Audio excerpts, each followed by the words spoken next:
কি ব্যাপার লতিফ সাহেব, অফিস টাইমে আপনি কোথায় ছিলেন? চুল কাটাতে গেছিলাম ম্যাডাম। কি, আপনি অফিস টাইমে চুল কাটাতে গেছিলেন? তাতে কি হয়েছে, চুলটা তো অফিস টাইমে বড় হয়েছিল। সেটা তো বাড়ি থাকাকালীনও বড় হয়েছিল। তাই বলেই তো একবারে টাকলু হয়ে যায়নি। অফিস টাইমে যতটুকু বড় হয়েছিল ঠিক ততটুকুই কেটেছি।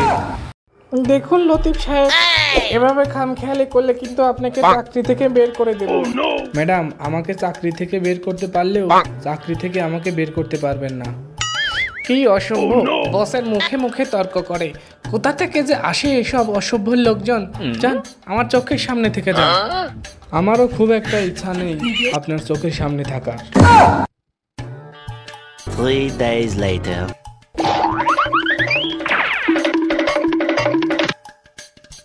এই যে লতিফ খান সাহেব, এখন কয়টা বাজে শুনি? ম্যাডাম, আপনার কাছে কি ঘড়ি অথবা ফোন নাই? থাকলে তো নিজেই টাইমটা দেখতে পারেন, আমাকে জিজ্ঞেস করার কি দরকার? দেখুন লতিফ সাহেব, বেয়াদবির কিন্তু একটা সীমা থাকে। কি আশ্চর্য ব্যাপার, আমি বিয়াদবি কই করলাম? থাক, আপনার সাথে আমি তর্কে যাব না, পারবো না। তো যান কেন তর্কে আমার সাথে?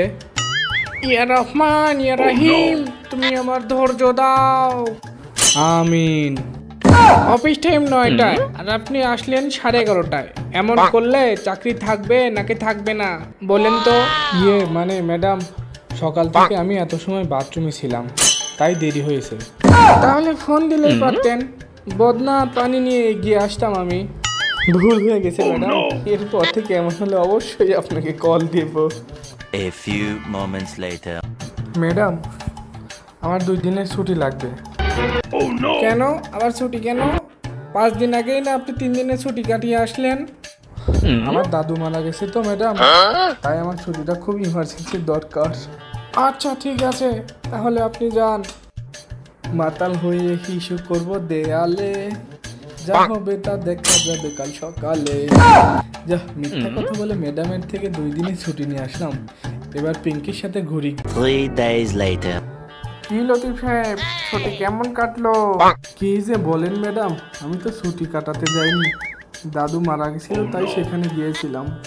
ও মা, তাই তো আপনার দাদু আপনার বাসা না পেয়ে অফিসে আপনাকে খুঁজতে এসেছিল।